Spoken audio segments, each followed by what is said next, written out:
I don't need my business to make millions.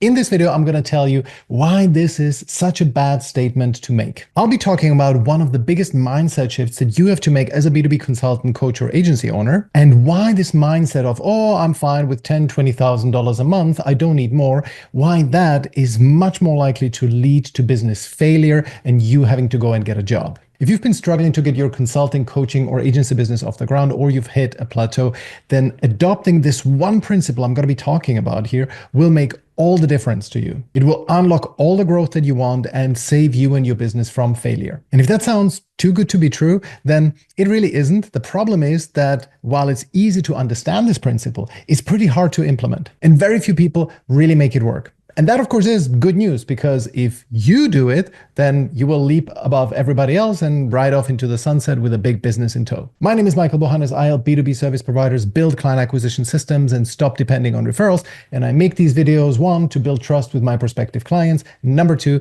to document the journey that I'm on towards building a big business. And the big change that you need to make to reach your dream income goal with your consulting or coaching or agency business is to separate yourself from it. It's the principle of separation.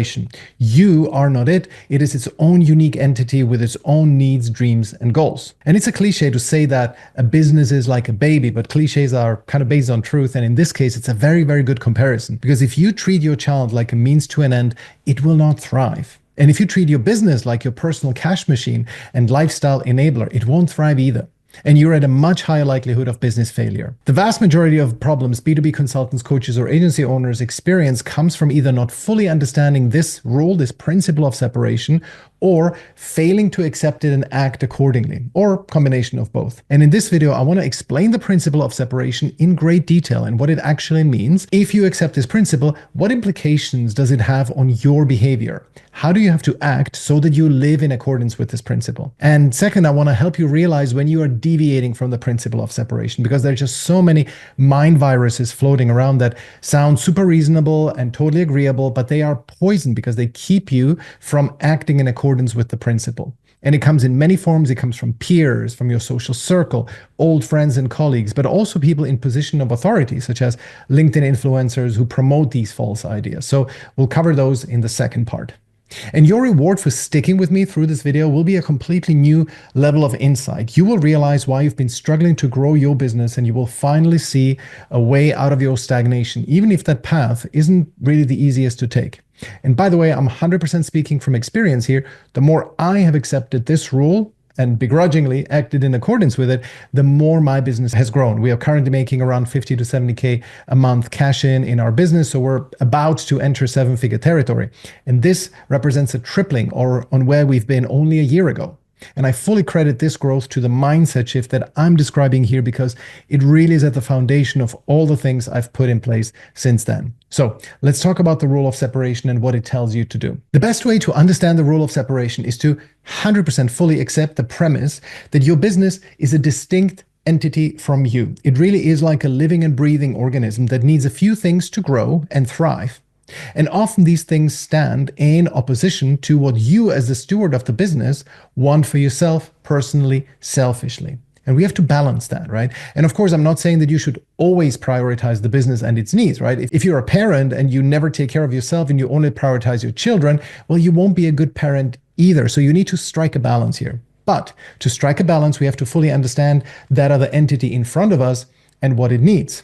So what are those needs? Well, for a business, they're very simple. The business just wants to grow and be profitable as much as possible, all the time.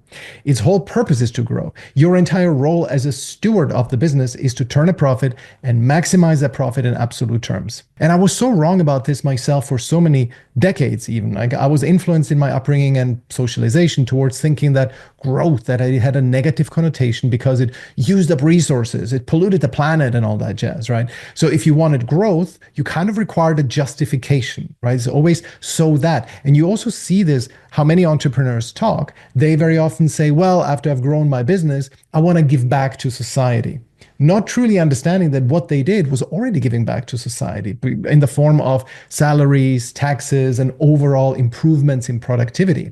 But that very rarely enters. It's very often people feel they have to justify themselves for the growth and the success that they had. And especially the mental health, smell the roses faction of our society keeps putting up those requirements for growth to justify itself. What's the point of always wanting to grow? They talk about the growth at all cost mentality, etc. Well, the question, what's the point in growth in itself, is nonsensical. You wouldn't ask a tree why it wants to keep growing. Why do you need to grow? You're already 3 feet tall. Why do you need to grow any further? Right? A tree never wants to stop growing. It's forced to stop growing because of its genetics and the environment that it's in, but growth is an end in and of itself. A business is like a tree. It just wants to grow, period. No further justification needed. Now, if we accept this premise, we have to automatically conclude that saying anything to the tune of, I don't need to make millions, or I just want to make $10,000 to $20,000 a month, that is antithetical to business ownership. It's like having a baby and saying, I don't need him to become an athlete, scientist, business magnate, or successful artist. I'm fine with him just living a quiet, unremarkable life, right? It's quite the limitation you're putting on your child, right? But of course, in the end, a business is not a child. So when someone says that they don't need to make millions and that they're fine with $10,000 to $20,000 a month as a consultant, after all, it shouldn't be a problem, right? No one is getting hurt. Well, there's two problems with the statement, I don't need to make millions. First of all, these statements are disingenuous or at best incomplete. Because if I ask these people, would you like to be a millionaire? No one ever says no, right? Of course, everyone who isn't would love to be a millionaire. What they really mean to say with, I don't need to make millions, they want to say is, I don't want to put in the work that is required for the business to make millions. So that's the first problem. Saying, I don't need to make millions paints an incomplete picture. You don't need it to make millions, but you sure as heck would like it to make millions. It's just that you don't want to work harder, so you get into a little bit of like sour grapes territory. You know the story about the fox who cannot reach the grapes that are too high for him, so he walks off saying that they are probably too sour to eat anyway. And the second problem with the statement, I don't need to make millions, is that not only will you never make millions, well, that's clear, right? You've eliminated that goal from the start, but you are also more likely to fail with the business and have to go and get a job. If I told you there's a group of 100 people who are determined to become a millionaire with their consulting business, and another group of 100 people who say, I don't need to become a millionaire with this, I just want to make 10K a month, and then I want to go smell the roses and practice self-care. And I asked you to make a bet, not only on which group will bring forth the most millionaires, that's pretty clear which group will succeed, right? But if I asked you which group, 5 years down the line, will contain more people who had to go back into full-time employment, what do you think? Which group will win that bet, right? Of course, clearly group 2, and the reason is twofold. First of all, they won't have built up enough cash reserves for the hard times, from the micro to the macro, right? Whether that's personal challenges, for example, a sickness in the family, God forbid, whether it's industry disruption that requires you to reorient the business and go for half a year without revenue, or whether it's generalized economic downturns. That's one thing. So no cash reserves. Number 2, they will not have grown their skills as much as group 1 will have, right? People who are more ambitious also tend to be completely consumed by their business. And of course, as a result, they will end up knowing more about the customer, their problems, and they will anticipate what clients need in the future. They will also become better and better at their core service delivery, which in turns again leads to faster growth. So it's you're layering many advantages on top of each other if you just go all out on your business. So if this is you who says things like, I don't need the business to make millions, I really suggest that you stop.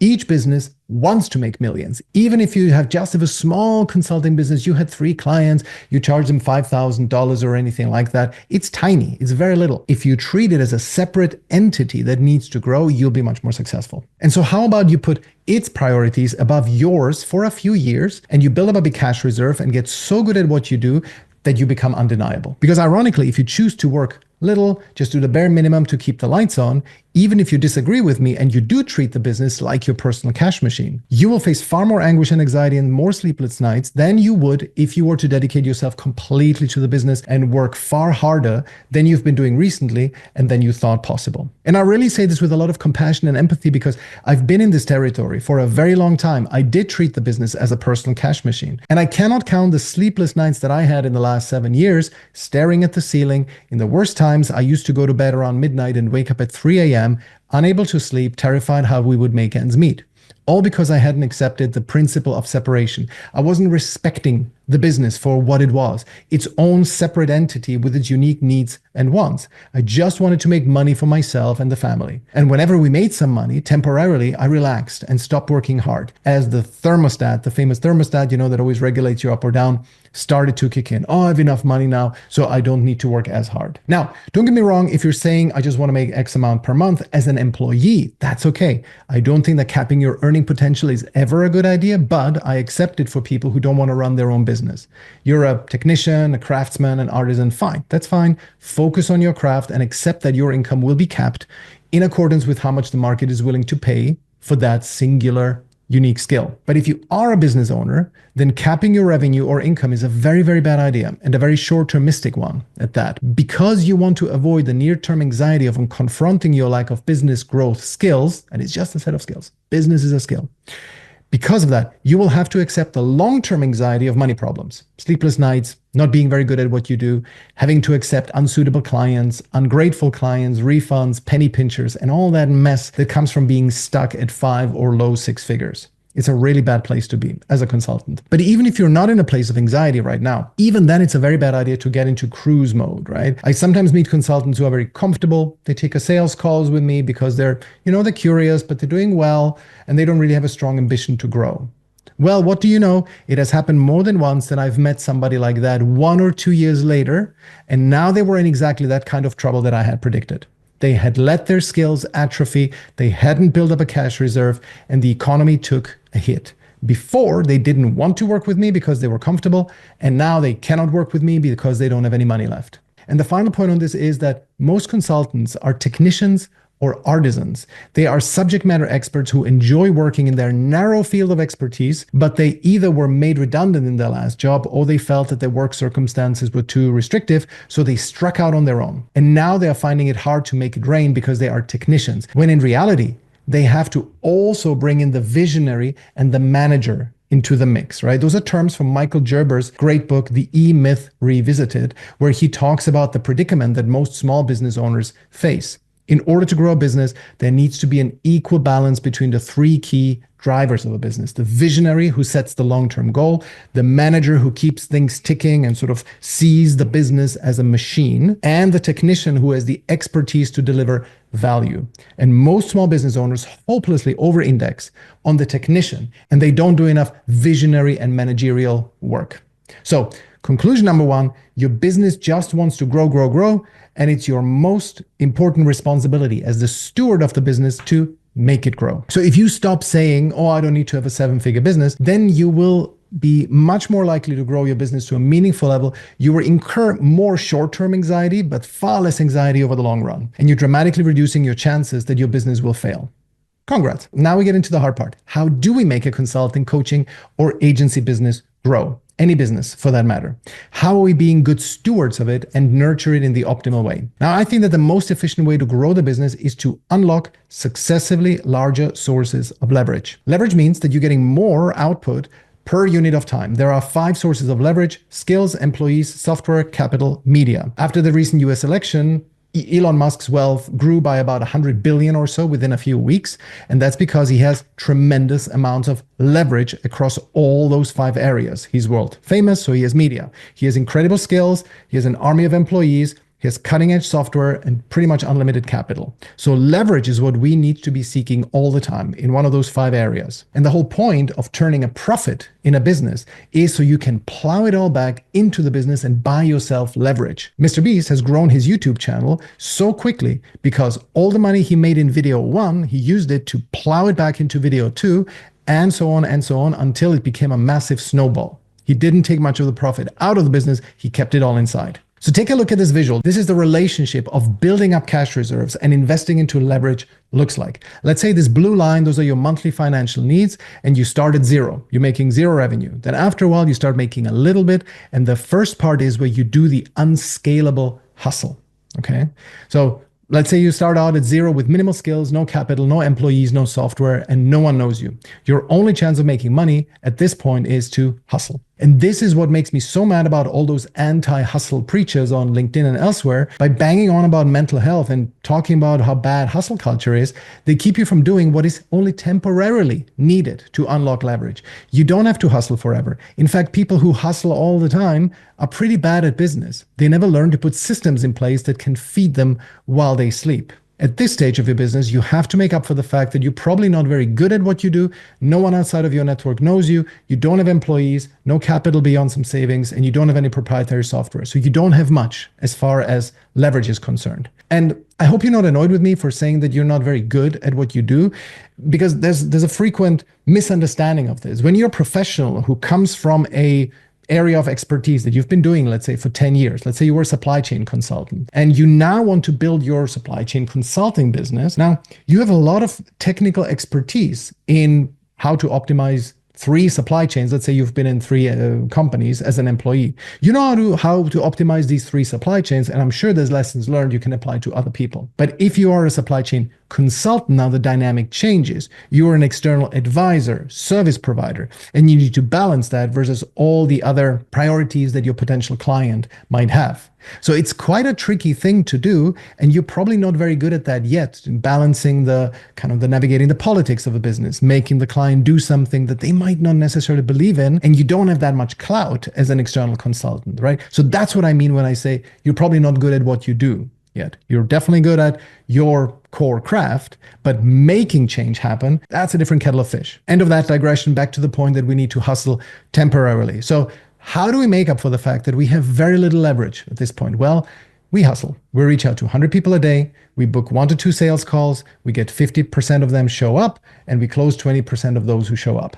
We charge very little so that we can close them, and then we do everything we can to deliver well to them so that they give us testimonials and so on. And this is something that no one will do. So few people actually do this. So few people will put in the unpleasant effort of reaching out and making offers to 100 people a day.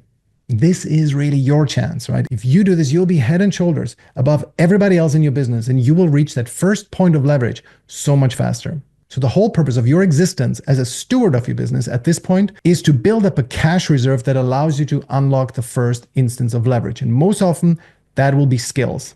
At this point, if you're a subject matter expert and you don't have much sales and marketing experience, I really think the best investment is into your sales and marketing skill. I mean, after all, the business is 2 things. You deliver to clients and you have to get clients. You probably know how to deliver to clients, or at least you know it better than sales and marketing. So you gotta improve those sales and marketing skills. Most early stage consultants, coaches, and agency owners suffer from low lead flow, and solving that problem will unlock a lot of leverage because it solves many problems at the same time. If you have a lot of leads, you'll be much more relaxed on sales calls and not desperate. You will close more deals. If you have a lot of leads, number 2, you'll be able to select the best clients to work with and start specializing. And the more specialized you are, the more you can charge, and the better you will be delivering to your clients. And third, if you have a lot of leads, you will now be able to charge more and more. You will accumulate more profits that you then can reinvest into your business to unlock even more leverage. Now, it's really important to know that while you're implementing your first instance of leverage, your business will suffer somewhat. That's because implementing leverage takes time and effort, and you'll have to divert resources from your hustle. And this is the third big conclusion. Every time you add leverage, you need to work as much and as efficiently as you possibly can, because it's really a bit of a perilous time. You're doing something new, you're improving the plane's engine while it's in flight, and also you need to keep the lights on in the business. That's the part that makes business so hard. It's a spinning up of new things while the old things have to keep going. And for God's sake, when I say new things, I don't mean you start selling new services to new types of clients. Always remember, it's one avatar, one product, make it to 1 million. Don't diversify on that area. No, I'm talking about introducing leverage when I talk about new things. So let's say you make it to 10K a month as a consultant. You build up a tiny reserve. I would plow this straight back into your skills so that you can improve your sales and marketing. Especially during the early stages of leverage implementation, you will be on shaky ground, mainly because you're early in your journey and you're more likely to go down a wrong path, and also because cash can get tight, which means a lot of emotional and selfish decision making. That's of course normal, right? It's not a criticism, it's just the way it is. And so we have to counter that shaky ground by working exceptionally hard during this stage. As Alex Hormozi says, volume negates luck. If you can keep up reaching to 100 people every day during this phase, keep serving your clients and manage the business, all the while you're introducing this leverage point, such as working on your skills, you'll be working a lot, right? And again, the super busy period is temporary because you are getting to the next level. All the while, you need to keep the lights on. To give you a very specific example here, in August 2024, we had our best revenue month ever up until that point. And this gave me a boost in my cash reserve. So I decided to implement the next source of leverage, employees. Specifically, I decided to hire an account manager for our clients. We serve our clients on a one-to-one basis, and I just couldn't handle the volume at this point anymore. And so I hired somebody who would help me. I worked very hard during that time because I had to onboard him and I had to reshuffle how we were onboarding clients, especially the first month of service delivery. That had to change quite a bit. And that meant that September and October 2024 were low revenue months for us. And we followed exactly that trajectory that I outlined in the graph, right? We build up cash, and as we're implementing leverage, cash goes down. And then November, boom, highest revenue month we ever had, and we cracked 100,000 revenue per month, not cash, but revenue. Now, what are the specific to-dos for you and your business? Identify a certain point in cash where you will introduce the next source of leverage. Notice I didn't say point in time, but point in cash. That's so you have a certain amount of financial runway in your business, taking into account your personal cash burn as well. You measure your financial runway in amount of weeks or months that you and the business can survive without any new revenue coming in. Right? Because you need to have some breathing room to be able to make long-term decisions. So identify a point where you have, let's say, 6 months of runway in front of you. You have enough money that even if no revenue came in, you can survive for 6 months. And that's when you implement the next source of leverage. Because you need to have some breathing room to be able to make more long-term decisions. During the worst phase of my business, I had about 4 weeks of cash left. After that, we wouldn't have been able to pay rent, and it's impossible to make a semblance of a long-term decision in that case. So you need to create space for yourself. You define how much cash you need to have in the bank for both personal and business needs, and then you just work your butt off, right? Do the unleverageable work like personalized cold outreach, have a template email, record personalized videos for people, and just send cold emails and cold LinkedIn DMs 12 hours a day. If you do that for 10 hours a day and you spend 5 minutes per email, you will reach out to 120 people every day. If you do this consistently, I guarantee that you will book sales calls and close deals. And if you don't know what to sell, just copy someone in your space and sell the same thing. And then as you're getting your head above water and cash is coming in, come up with a hypothesis for what will be that first source of leverage for you once you hit that interim cash goal. As a rule of thumb, if you're early stage as a B2B consultant, coach, or agency owner, anything between now and $20,000 revenue per month is purely skills-based. So please prioritize skill as your first point of leverage. No one will or even should give you capital at this point. You cannot afford employees, and you probably don't know how to code, so software is out of the picture as well. So most other sources of leverage are not accessible at this point. Fame or media, that's a temptation for many. I do not recommend it. I think it's much better to invest in content, having a big platform, building an audience, once you have a lot of client success and experience that you can talk about. But if you're very good at public speaking and you love being active on social media, then you can do also that. But skills, namely improving your client service delivery results and sales skills, that's the most important investment when you below $20,000 a month. And the first non-skill investment for me was when I hired virtual assistants in 2022. And for a long time, I kept that investment at about 2 to 3K a month. Other than that, until and including 2024, I had invested about $60,000 into coaching programs in sales and marketing. In fact, I was completely on my own until 2022. And by that time, I had invested $40,000 into coaching and mentoring. And so by investing in your sales skills, you then accumulate cash until you have enough breathing room to invest into your next source of leverage, which will be employees or people in general. Not everyone has to be an employee, of course, so any kind of human labor arrangement works.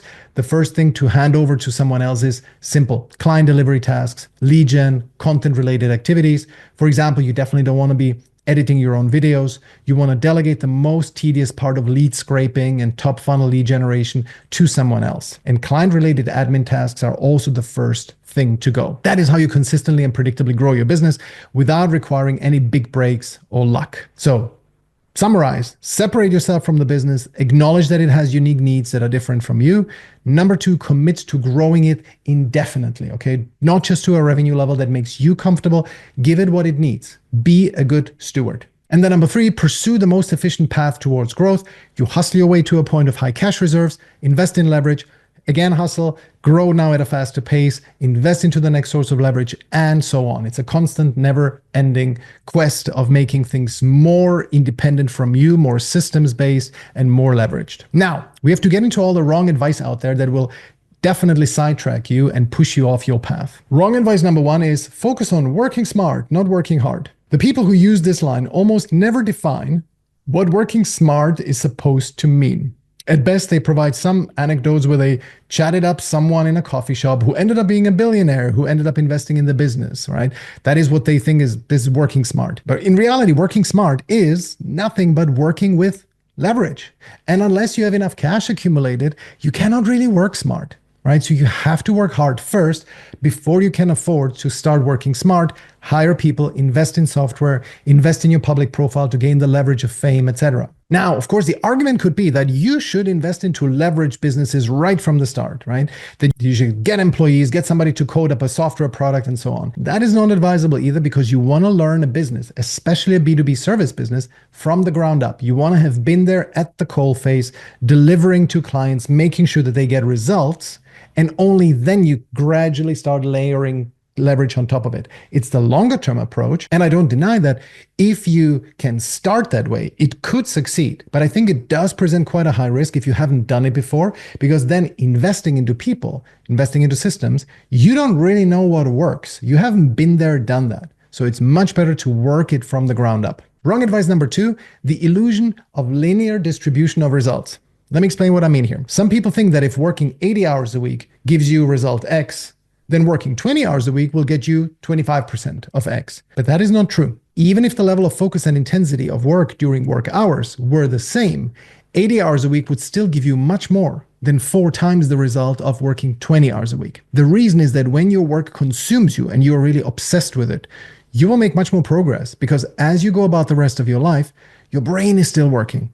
One of the things my wife makes fun of me all the time is that when I shower in the evening, I'm just standing there, arms crossed, staring into nowhere for a good 15 minutes.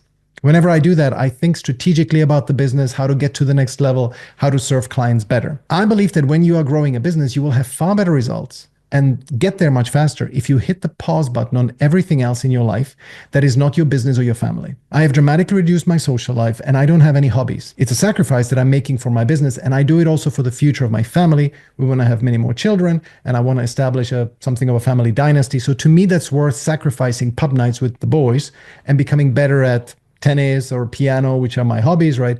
They are pastimes that I enjoy with my son, but I don't necessarily pursue them anymore in any serious way. And so I don't believe that you can make much of a dent in the universe if you cap the amount of hours that you work at a low level. An early stage consultant I know told me recently that he's giving his business about 30 hours a week. And he believes that he can get the business to 20K a month in 1 year's time.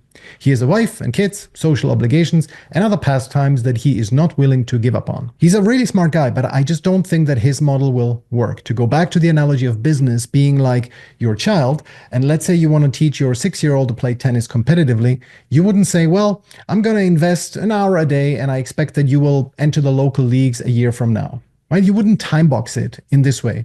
If you and your child had serious ambitions about becoming a pro tennis player, you would just go and start training. You dedicate yourself to it, and just like the parents of world-class performers like Andre Agassi's father or the father of the Polgar sisters, the guy who turned all his 3 daughters into chess prodigies, you would dedicate yourself completely to the task.